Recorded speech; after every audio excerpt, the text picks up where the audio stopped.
അനീഷുണ്ട്. O'Neill.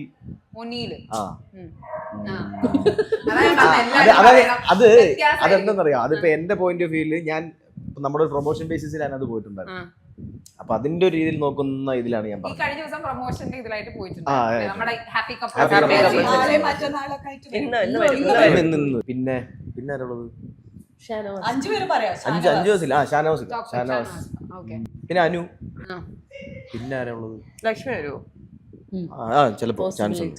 ബാക്കിയുള്ളവര് പറയാറ് കേൾക്കണ്ടാവും. ബാക്കിയുള്ളവര് പറഞ്ഞു കേൾക്കുന്ന ഒരു പേരാണ്. എന്താ എതിരഭിപ്രായം ഉണ്ടോ ഈ ലിസ്റ്റിന്ന്? ഇതൊന്ന് ലൈക്ക് ഇത് ഞാൻ ഫുള്ളി കാണുന്നല്ല കേട്ടോ. ഇപ്പൊ പറഞ്ഞ വീട്ടിൽ അമ്മ ഡെയിലി കാണും, അതിന്ന് കാണും. പിന്നെ ഈ ക്ലിപ്സ് വരുമല്ലോ ഇൻസ്റ്റയിലൊക്കെ, ഞാൻ ലാലേട്ടന്റെ 2 എപ്പിസോഡ് ഇരുന്ന് കാണും. ലാലേട്ടൻ ഫയർ ആവുന്ന എപ്പിസോഡ് ഫയർ ആവുന്നത്. അപ്പൊ ടോപ്പ് 5 ഇത് തന്നെയായിരിക്കും. എനിക്ക് തോന്നുന്നു ഇതിൽ ഒരു വ്യത്യാസമുള്ള അതല്ലായിരിക്കും, വേറെ ആരെങ്കിലും ആയിരിക്കും. അതിന് വേറെ ആരാന്നാ ചോദിക്കുന്നത്? Maybe Shanavas. പറഞ്ഞതാരാ? ഷാനവാസ്, അനീഷ്, ലക്ഷ്മി, ഒനീല് ഞാൻ പറഞ്ഞത്. ചിലപ്പോ നൂറ അതിലേലും ഒരാൾ വരുമായിരിക്കും. ഓക്കെ, വിന്നർ ആകാൻ ചാൻസ് ഉള്ളത് ആരായിരിക്കും? ഇതൊക്കെ നമ്മുടെ ഗസ് അല്ലേ? എല്ലാവരും ഇങ്ങനെ പ്രഡിക്ഷൻ ഷാനവാസൊക്കെ ആയിരിക്കും. ഓക്കെ, അനുമോള് വരുമ്പോ സീനാക്കോ ഈ ഉത്തരവൊക്കെ പറയുന്നതിന്? എനിക്ക് അറിഞ്ഞൂടാ, ഞാൻ ഹൈപ്പ് എന്നുള്ള രീതിയിൽ ഞാൻ പറഞ്ഞത്. ഓക്കെ, സൂഫി പറയൂ.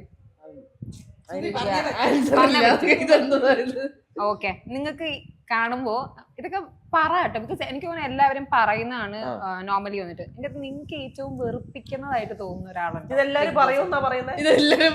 ചേച്ചി നിങ്ങൾക്ക് അങ്ങനെ തോന്നില്ല? നമുക്ക് ഓക്കെ ഇവരെന്താ കാണിക്കുന്നത്, 50 days ആയിട്ട് വന്നിട്ട് I don't think she is performing well എന്ന് തോന്നുന്നു ഒരാളോ, അല്ലെങ്കിൽ നിങ്ങൾക്ക് തോന്നുന്നേ. ഒനീലിന്റെ കാര്യം പറഞ്ഞപ്പോ ഐ തിങ്ക് അല്ലേ സൂഫിക്ക് അങ്ങനെ തോന്നിയിട്ടായിരിക്കും ഒനീലിന്റെ പറഞ്ഞിട്ട് വെറുപ്പിക്കുന്ന പുള്ളി ഏറ്റവും ബെസ്റ്റ് ആണ്. എനിക്കിപ്പോ അവിടെ പോയിട്ടും തോന്നിയത് ഇവരൊക്കെ ഭയങ്കര, പക്ഷെ ടോപ്പ് 5 വരുമോന്ന് അറിയില്ലാത്ത ആൾക്കാരാണ്. ബട്ട് നമുക്ക് പ്രെഡിക്റ്റ് ചെയ്യാൻ പറ്റില്ല, അത് സ്വിച്ച് ചെയ്യും പെട്ടെന്ന്. അതായത് ഇപ്പൊ ഞാൻ പറഞ്ഞേ ക്ലിപ്പിംഗ്സ് മാത്രമേ കാണുന്നുള്ളൂ. ആ ക്ലിപ്പിംഗ്സ് കാണുമ്പോ ആ ഒരു സിറ്റുവേഷനിൽ ചിലപ്പോ നമ്മളായിരുന്നെങ്കിൽ ആ വ്യക്തി ഇപ്പൊ സപ്പോർട്ട് കിട്ടുന്ന ആ വ്യക്തിനെ പോലെ ആയിരിക്കത്തില്ല നമ്മൾ ബിഹേവ് ചെയ്യുന്നത്. അതുകൊണ്ട് നമുക്കത് പറയാൻ പറ്റൂല അവര് ചെയ്തത് ശരിയാണോ ഇല്ലയോ ഒന്നും നമുക്ക് പറയാൻ പറ്റില്ല. അപ്പൊ അതിനകത്ത് നെഗറ്റീവ് കാണാൻ നമുക്ക് പറ്റത്തില്ല.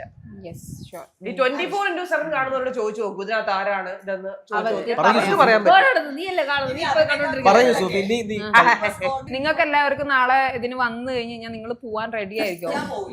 പോവില്ല. എനിക്ക് കുഞ്ഞുങ്ങളെ ചെറുതാ, എനിക്ക് പ്രഷർ എടുക്കാൻ പറ്റില്ല. നിങ്ങൾ ആ രണ്ടുപേരും അതിന്റെ ഉള്ളിൽ പോയിട്ട് എങ്ങനെയുണ്ടായിരുന്നു ടോട്ടൽ അറ്റ്മോസ്ഫിയറും ആ വീടും? നിങ്ങൾ ഒരു ദിവസം സ്പെൻഡ് ചെയ്തോ നിങ്ങൾ രണ്ടുപേരും? ഒരു 1 hour സ്പെൻഡ് ചെയ്തു അല്ലേ? മൊത്തത്തിൽ എങ്ങനെയുണ്ടായിരുന്നു? ഇറക്കി വിട്ട് ഓടി പോന്നു. ഞങ്ങൾക്ക് ഇറങ്ങാൻ താല്പര്യമില്ലായിരുന്നു, പക്ഷെ ഞങ്ങൾ അവിടെ ഉള്ളവരെക്കാളും വലിയ ഇനി അതിഥികൾക്ക്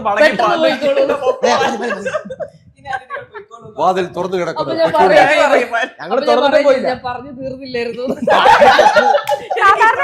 കുറച്ചേരം സമയം എക്സ്ട്രാ കൊടുക്കൂല? നിങ്ങൾ നിങ്ങൾ പുറത്തെ കാര്യങ്ങളും എല്ലാം പറഞ്ഞു കൊടുത്താ? ഒന്നും പറഞ്ഞില്ല, പറയുന്നത് ചിലപ്പോ തോന്നില്ല.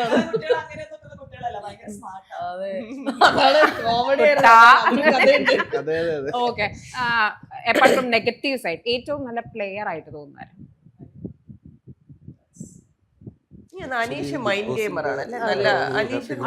പറയാൻ പറ്റില്ല, ഓരോ വീക്കിൽ ഓരോ മാറി മാറിക്കൊണ്ടിരിക്കും. ഏറ്റവും നല്ല കോൺസ്റ്റന്റ് ആയിട്ട് അങ്ങനെ ഒരാളില്ല, മാറിക്കൊണ്ടിരിക്കും.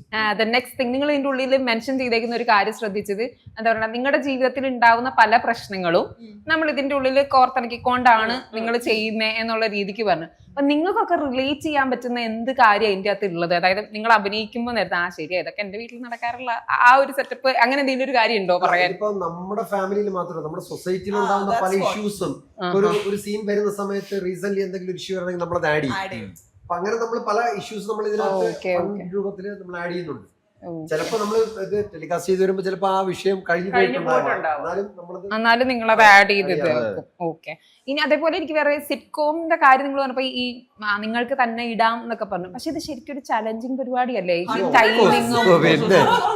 അതായത് നമുക്ക് അതായത് കുറച്ചൊരു ഈ പറഞ്ഞ കണക്ക് സമകാലീനമായ കാര്യങ്ങളെ കുറിച്ചുള്ള ഒരു അറിവുണ്ടായിരിക്കണം. അങ്ങനെയാണെങ്കിൽ പെട്ടെന്ന് നമുക്ക് അത് കണക്ട് ചെയ്യാൻ പറ്റും, പെട്ടെന്ന് സ്പോട്ടിൽ ഇടാൻ പറ്റും.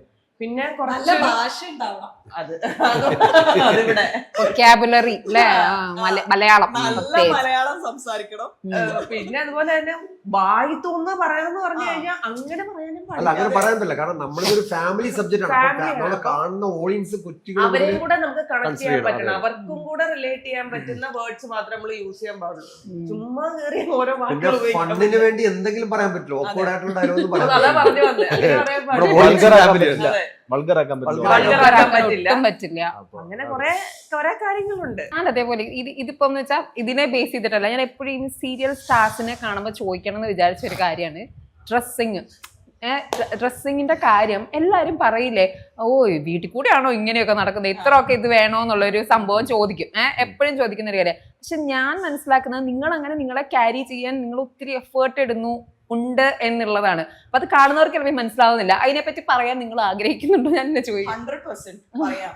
ഇപ്പൊ ഫസ്റ്റ് ക്യാരക്ടർ റാണിയമ്മ ചെയ്യുമ്പോ അവർ എനിക്ക് ആദ്യം തന്നെ തന്നത് ഇതിന് മുന്നുണ്ടായിരിക്കുന്ന സീരിയലില് അത് ഏഷ്യാനെറ്റിൽ തന്നെ പോകുന്ന ഒരു ഊർമിളാദേവി നല്ല ഓർമ്മയുണ്ടെന്ന് അവര് റെഫറൻസ് ആയിട്ട് തരുമ്പോ അങ്ങനെ ആയിരിക്കും ഒരു നെഗറ്റീവ് ക്യാരക്ടർ. അപ്പൊ അവര് ഫുൾ വെൽ ഡ്രസ്ഡ്, എന്നെ സംബന്ധിച്ചിടത്തോളം അത് ഭയങ്കര ഓവർ ഡ്രസ്ഡ് ആയിട്ട് എനിക്ക് ഫീൽ ചെയ്യുന്നു. പക്ഷെ ഓഡിയൻസിന് അവരെ ഭയങ്കര ഇഷ്ടമാണ്, യുനോ. അപ്പൊ അതന്നെയാ റെഫറൻസ്. പക്ഷെ നമ്മുടെ കൂടെ ഇവിടെ എത്തുമ്പോഴത്തേക്കും റാണിയമ്മയിലോട്ടേക്ക് വരുമ്പോ അവര് നമുക്ക് ആ ഒരു ചേഞ്ചസ് ഒക്കെ വരുത്തിയിട്ടാണ് ഈ ക്യാരക്ടറിനെ പ്രസന്റ് ചെയ്യുന്നത്. അപ്പൊ ഞാൻ എല്ലാ ദിവസവും അത്രയും സാരി വാങ്ങിക്കണം, നിങ്ങൾ കണ്ടിട്ടില്ലേ, അത്രയും ഡ്രസ്ഡ് അപ്പ് ആയിട്ടാണ് ഈ ക്യാരക്ടർ ഉള്ളത്. ഇനി കുറെ ജ്വല്ലറി ഇടുന്നല്ല, സാരികള്. ആ character deserves to be dressed like that അതിൽ പറയുന്നുണ്ട്. പക്ഷെ ഇതിൽ നോക്കിയോ, ഇപ്പൊ നമ്മളെല്ലാരും നമ്മളെ ക്യാരക്ടർ ഡ്രസ്സസ് ആയിട്ടിരിക്കുന്നത് നിങ്ങൾക്ക് നോർമൽ ആൾക്കാരായിട്ട് കണക്ട് ചെയ്യാൻ പറ്റും. വേറൊരു കാര്യമുണ്ട്, നമ്മുടെ സ്വന്തം വീട്ടില് ഇപ്പം നമ്മൾ അടുക്കളയിലൊക്കെ കുക്ക് ചെയ്യണേ കുറച്ച് മഞ്ഞളൊക്കെ ദേഹത്ത് വീഴും, ആ ഡ്രസ്സ് നമ്മൾ കളയൂല. പിന്നെ നമ്മളത് വാഷ് ചെയ്തിട്ട് അത് ആ മഞ്ഞളിന്റെ കറ അവിടെ തന്നെ ഉണ്ടാവും. ഇവിടെ ഒക്കെ ഈ മഞ്ഞളിന്റെ കറയും ഈ ഇത്രയും ഭാഗത്ത് എന്തായാലും ഉണ്ടാവും. പക്ഷെ നമ്മള് സീരിയല് നിൽക്കുമ്പോ അങ്ങനത്തെ ഡ്രസ്സ് ഇട്ടിട്ട് നിൽക്കാൻ പറ്റൂല. ഉറങ്ങുമ്പോ പോലും you have put bindi everything, your hair is like അങ്ങനെ ഇട്ട് കഴിഞ്ഞാ പറയുന്നത് ഇതൊക്കെ ഇച്ചിരി മെനക്ക് നടന്നൂടെ, അത് കാണുമ്പോ ഒരു എന്ന് തോന്നും. വീട്ടിലാണ് വിഷയമില്ല, നമ്മള് സ്ക്രീനിൽ കാണുമ്പോ അത് എല്ലാം ഇതിനകത്തൂടെ ക്യാമറ കണ്ണിൽ കൂടെ കാണുമ്പോ എല്ലാം കുറച്ചൊന്ന് എക്സാജറേറ്റഡ് ആയിട്ട് വെളിയിലേക്ക് ഔട്ട് വരത്തുള്ളൂ. അതായത് വളരെ സാധാരണ പട്ടുസാരി അങ്ങനത്തെ സംഭവങ്ങളൊന്നും അങ്ങനത്തെ അല്ലെന്നേ ഉള്ളൂ. പഞ്ചായത്ത് പ്രസിഡന്റ് ആണ്. പഞ്ചായത്ത് പോകുമ്പോഴുന്ന ഒരു ഡ്രസ്സ്, ഒരു പഞ്ചായത്ത് പ്രസിഡന്റ് ഇപ്പൊ മുള്ളങ്കാവ് എന്ന് പറയുന്ന പഞ്ചായത്ത് പ്രസിഡന്റ് എന്ന് പറയുമ്പോൾ അവര് ഏകദേശം എങ്ങനെ ഡ്രസ് ചെയ്യും, ഭയങ്കര സംഭവമായിട്ടല്ലോ, you know how they dress. ആ ഒരു ഡ്രസ്സിംഗേ പിടിച്ചിട്ടുള്ളൂ. ഓക്കെ, ഞാൻ നിങ്ങളോട് ഇതൊക്കെ സംസാരിക്കാൻ നേരത്തെ എനിക്ക് നിങ്ങളുടെ ടെക്നിക്കൽ സൈഡിനെ പറ്റിയും കൂടി അറിയണമെന്നുണ്ട്. നിങ്ങൾ ക്യാരക്ടേഴ്സ് എല്ലാവരും എപ്പോഴും മുന്നിൽ വരുന്നുണ്ട്, നിങ്ങളുടെ ടെക്നിക്കൽ സൈഡ്, ഡയറക്ടർ അല്ലെങ്കിൽ സ്ക്രിപ്റ്റ് റൈറ്റർ അങ്ങനെയുള്ളവരെ പറ്റി ജസ്റ്റ് ഒന്ന് അറിയണം എന്നൊരു ആഗ്രഹമുണ്ട്, ഒന്ന് പറയാം. ഇതിന്റെ ഡയറക്ടർ മനോജ് ഗോപാൽ. ഓക്കെ, മനോജ് കുറെ സിറ്റ്കോംസ് മുമ്പ് തട്ടിമുട്ടി ചെയ്തിട്ടുണ്ട്. ഓക്കെ.